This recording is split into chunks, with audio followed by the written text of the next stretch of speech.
So, if you're wondering why it looks like I just woke up, I've literally just watched. I've literally just woke up, but I did wake up. I went and watched the UFC 297 press conference.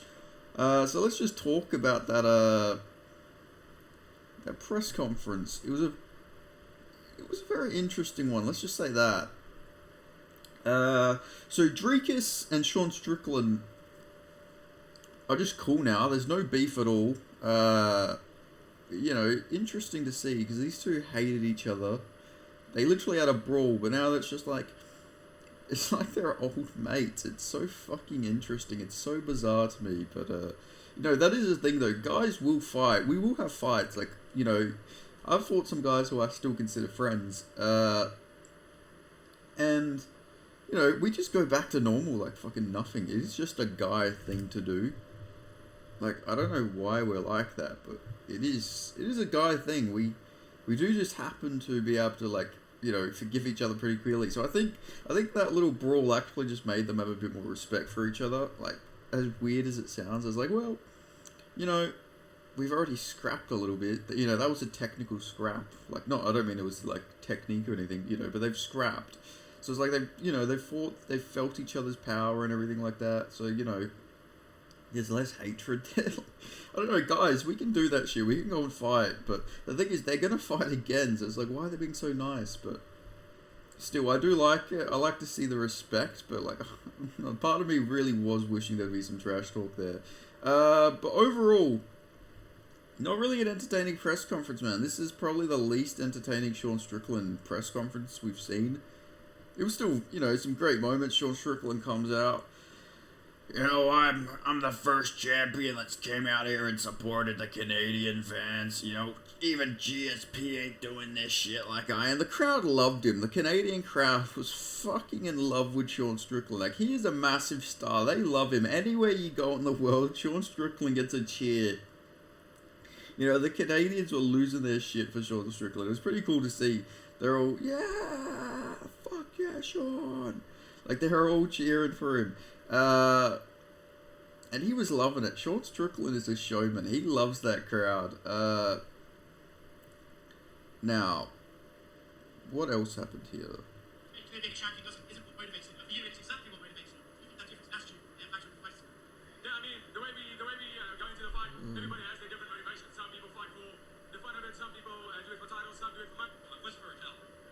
Oh, I will say, there was a weird moment between Raquel Pennington and Mayra Buno Silva, where they just, like, I don't know, Raquel Pennington was just like, speak English, bitch. Like, she didn't quite say it like that, but, like, it was like, why aren't you speaking English, boy? I'm joking, but, like, she just turned, like, fucking full, like, fucking learn English or whatever. It's like, Mayra Buno Silva's Brazilian, her English is pretty fucking good for, like, I'm pretty sure she still lives in Brazil. It's like, Jesus Christ, like, why are you expecting some, why are you expecting a foreigner to have, like, perfect English? English isn't a first language. I hate when people use that as trash talk. Not that I'm offended by it, but it's such a low-hanging fruit. It's like, you don't speak proper English, fucking loser.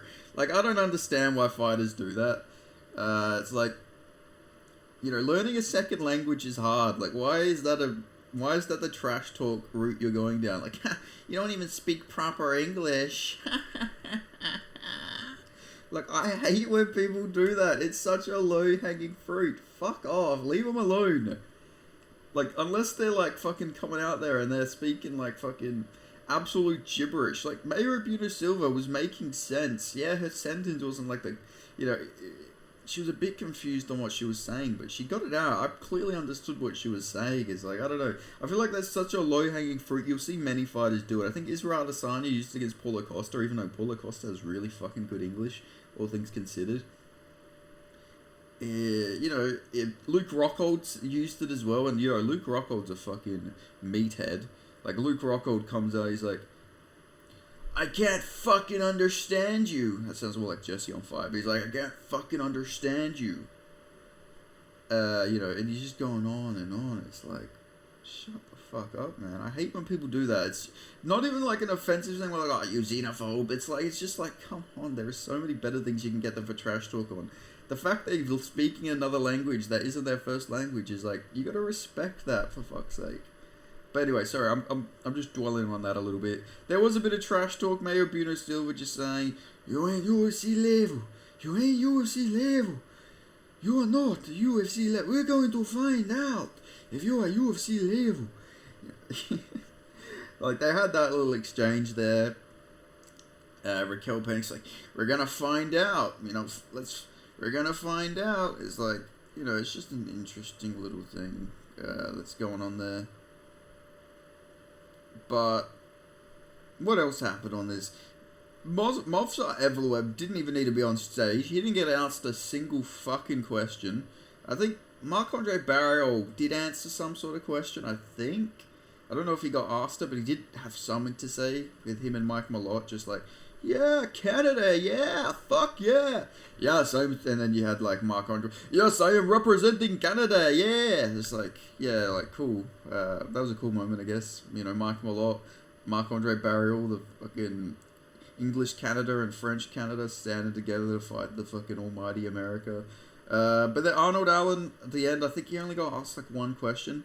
Somebody was like, asking Arnold Allen, like, you know, with Max Holloway moving up to fight for the BMF belt, you think a win here against Movsar Evloev gets you a title shot? He's like, what the fuck is going on in this arena? He's like, yeah, like, I don't know, it was so what, he's just like out of nowhere, he's like, what the fuck is going on here? But I did like that. It was a funny moment there, just out of nowhere. But I gotta speak to the biggest moment, the best moment, I guess, which was like, Sean Strickland. Yeah, let's just. This motherfucker got me there. No fucking A, goddamn, let's go. Let's go, dog. Let's fucking go. Let's go. So some fucking fan just like ran up, shook Sean Strickland's hand, and they got her back like kicked out. The thing is, I was like scared just because I guess it's not the UK, so it's not as worrying. But you know, Sean Strickland said a lot of controversial stuff, so a bit part of me was worrying that yeah, someone's gonna go up there and just fucking bigot. And you know, instead of Sean Strickland's doing the stabbing, someone just goes up there and stabs Sean Strickland. But luckily that wasn't the case. He was literally just a fan who went up there and shook his hand. It was really weird. How shit is the security of this fucking guy can just run up and get a fucking handshake with fucking Sean Strickland? Like, there's like 8 people up there. There's like 8 security guards, and they couldn't stop him from getting to Sean Strickland. That's a very clear security risk there. You gotta work on your security. You need security like standing at the fucking, in front of all these fighters or something. Not in camera view, but like, how does this guy manage to get up there when you have that many security guards? Why are all your security guards behind them? Get some security guards in front of them, Just fucking really weird. Then Sean Strickland, Dricus Duplessis, they have a handshake. Yeah, let's fight to the fucking death. Yeah, fuck yeah, let's do the man dance. They said, Leah comes up and says that shit like, here's the fucking thing, you guys. This fucking guy, Dricus, he's a fucking warrior. And we're gonna go up there. We're not gonna wrestle. I wrestle every day, sadly, but I'm gonna go up there and we're gonna fucking fight to the death. He does that. Dricus, shakes his hand. It was a really, I'm not gonna lie, this press conference was a bit of a letdown. I'm not gonna lie. Then they asked Dricus, I mean, it was, Strickland got asked it too. One of the reporters was just like, after you, would you guys, Alex Pereira is in front row here, would you, would any of you guys want to fight him, go up to light heavyweight and fight for his belt? And Dricus goes up and says, no matter who has the belt, he was saying no matter who has the belt up there, he wants to fight for the light heavyweight championship eventually. And they fucking put it to Alex Pereira's face. He just looked fucking pissed off. He's like, Shama, who the fuck is this guy? What the fuck? Like, he's just looking at him like he's... looking at him like they're gonna fucking kill Dricus. He looked pissed off. He's like, I'm just here to sit in the crowd. I don't need this fucking guy calling me out right now. He looked fucking pissed off though. But hey, maybe that's the next beef. If he gets knocked out or something, Alex Baye's going for him. He already went for Anthony Smith, where he posted Anthony Smith getting KO'd. So who knows? Maybe this is the next fucking beef for Alex Bahia. You know, he loves to be a hater. He loves to have beef. But you know, Dricus came at him first. But yeah, Dricus says that, and then Sean Strickland gets the last word where he's like, Alex. After I fucking put this dude out, you can put him out too. Yeah. Like, I love that these two are mates. Like, it is cool, you know, after they had their little fight and everything, they're generally friends, which is such a cool friendship to see, you know. I love it. I fucking love that these two guys are mates. It's fucking awesome to see, man. They're generally friends, and I don't ever want to see these guys fight each other again. But yeah, Strickland didn't call him out. So I think that just means that, you know, Strickland's not really looking for, like, a second belt. I think he's fine. I think he's content with just, like, fucking beating up people at middleweight. Like, you know, like, he doesn't really see the need in going up to light heavyweight right now. I'm sure if he couldn't get fights or anything like that, he would go up to light heavyweight, because he was talking about doing that last year, because he couldn't get a fight before he fought Abid Magomedov. Which also really crazy to say that there was a point where Sean Strickland was talking about how he couldn't get fights and he was going to move up a weight class. Now he's the fucking champion. It is crazy. It really is crazy how things work. But, yeah, honestly, crazy. Not crazy, but cool little sequence there with Sean Strickland, Alex Bahia. But, man, not really much happened here. You know, Chris Curtis got asked about... What did Chris Curtis get asked about? He was just like, you know, you're fighting in front of a crowd favorite, you're fighting in Canada, and Chris Curtis was like, yeah, dude, I can't even do Chris Curtis's voice, but, you know, Chris Curtis just pretty much says, like, this is my home from home, you know, this is my second home, Canada. I fought here so many times over the last 5-6 years, like, I literally feel at home here, and I'm going to put on a show for the Canadian fans, and then they start cheering for him. Mike Malott says, yeah, I can't fucking wait to, I can't wait to come in here and fight for you guys. Yeah, fuck yeah, Canada, eh? You know, he says that.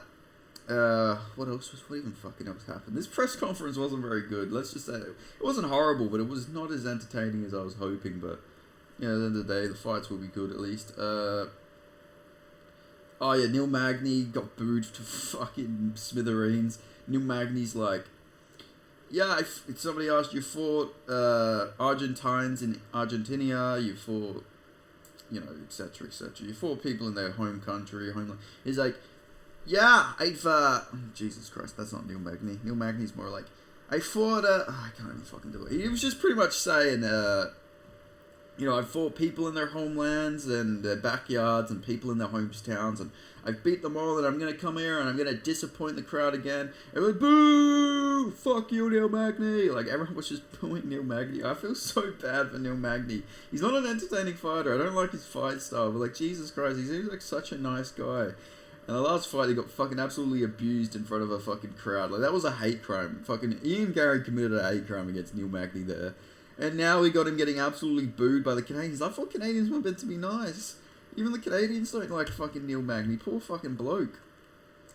But, yeah, you know, he gets booed there, and then Mike Malott, I think he got asked a question about this crowd and everything like that. I can't fucking wait to fight in front of this crowd, eh? I'm gonna fuck this guy up. Well, he didn't say that. He's like, you know, I come to finish. I've made a career out of finishing, and I'm gonna finish again. Whoa, let's go, Canada, yeah! Like, I don't know, he just came out, he did that. You know, he just, you know, he is the Canadian Michael Chandler. That is the best way to describe Mike Malott. Mike Malott just is the Canadian Michael Chandler. The guy comes out, he's all about positivity, and then just, like, fucking knocking you the fuck out or choking you the fuck out. I love Mike Malott. I hope Mike Malott really does beat Neil Magny here. He is a very nice guy. He's an entertaining fighter. It would be cool to get some fresh names at welterweight. You know, after a while, it gets boring just watching Neil Magny get fucked up every couple months. So, you know, I mean, we can continue that, but, like, you know, let's get Mike Malott at the top of that division. You know, we need some new names, and who knows, maybe Mike Malott Oh fuck! I had like a fighter. I was thinking like Mike Malott could just like randomly get to the top. Oh, Dreekus. That's what I was gonna say. Mike Malott could be like a Dreekus Duplessis, where he gets hit every bit, but he sort of just chads his way to victory. There is a shot that Mike Malott could just like make his way to the top of the division like Dreekus. I had this theory. I was gonna talk about it, but we'll see what happens. Hey, Mike Malott, Dreekus Duplessis on the same card, but who knows? Maybe we get a double champ fight. Mike Malott, Mike Malott versus Duplessis. Who knows? Maybe, but yeah. Anyway, I just wanted to speak about that. Did anything else even happen in this fucking press conference? Movzarding asked a single question. He was up there. I think he had like some glasses on. He looked like he was looking pretty fly as well. So I felt pretty bad for him. He didn't get asked a single question. Let's just have a look.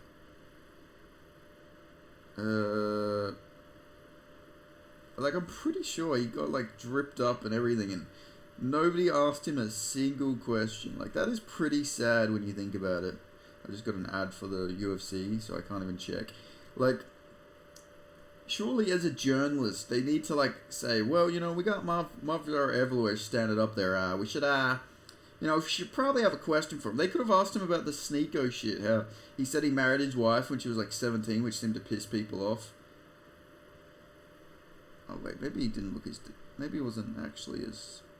Oh no, he had some glasses and everything.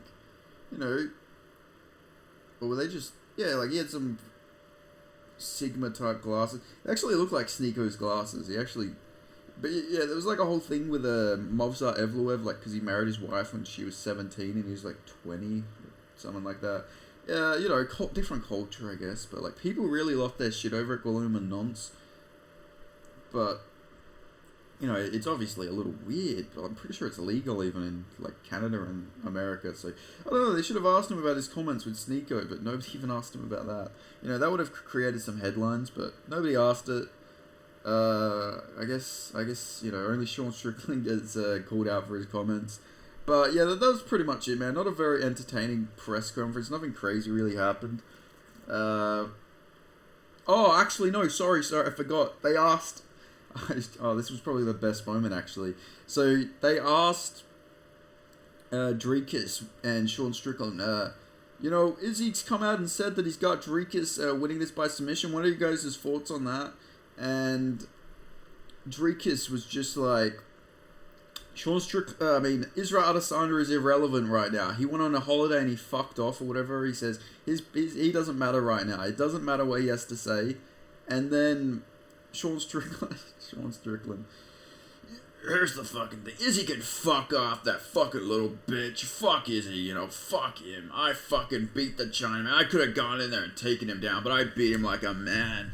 And what did he have to do? He fucking ran off like a bitch. And yeah, that was a cool moment. It was cool to see them, it was cool to see Sean Strickland and Dreekus Duplessis, like, being very cordial about their hate on Israel Adesanya. That was pretty based, I can't lie. Like, these guys they don't like each other. I mean, well, they seem pretty cordial. They actually seem like they sort of do like each other.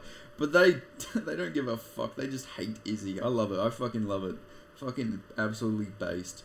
But, yeah, that's all I've got to say here, guys. So, yeah, like I say, not the most entertaining press conference, but a press conference nevertheless. Still with Sean Strickland, so maybe it was alright, but, like, I feel like we always just expect a lot from Sean Strickland press conferences now. It is his curse. Now he's like, we all just want to hear him fucking talk on, but, it was still alright. It wasn't horrible, but fucking Sean Strickland, man. I fucking love Sean Strickland. I love Dreekus as well. This fight hurts me inside a little bit. I like both of these guys so much. Like, both of these guys are, like, fucking amazing. I fucking love these two guys, but yeah, we'll find out what happens. We will, but, should be a really good fight, though. Mayor Bruno Silva versus Raquel Pennington probably have the most trash talk on there, which is crazy. I can just see the headlines if Mayor Bruno Silva beats Raquel Pennington, especially with how the media's going. Bigoted fucking American racist Raquel Pennington loses after telling Brazilian fighter, learn to speak English. I can just see it, like, bigoted fucking... fighter loses. I can just see the headlines. It's gonna fucking happen. It's gonna fucking happen. We know what the media is like nowadays. Like, everything they can do to virtual signal is gonna happen. There is gonna be someone who comes out and say, Raquel Pennington's a bigot. Fucking bigot. It's like, I don't know. It's just how the media is getting at this point. But anyway, thank you guys so much for watching this video. Make sure you give this video a like, because it always does help me if you like it. Make sure you subscribe if you're not already subscribed. Give me your thoughts on this press conference. What was your favorite moment, least favorite moment? What did you think about the press conference in general? What do you think about the fan fucking running up there and getting Sean Strickland, shaking his hand? I guess Sean Strickland is that much of a legend that the guy's willing to get beat up by security to go shake his hand. But yeah, just give me your thoughts on this overall press conference. Also, Movsar Evloev not getting asked a single question. That's pretty rough. But yeah, that's all I've got to say. So thank you guys so much for watching. I'll see you guys next time. Thank you. Thank you guys so much for watching. Cheers. Goodbye. Toodle pip. Adios. See ya. Bye-bye. Bye-bye. Goodbye. Thank you for watching, motherfucker. I don't even know why I did that right now. I've just woken up, guys. I'm not going to ever do that again. But thank you guys so much for watching. I'll see you guys next time. Cheers.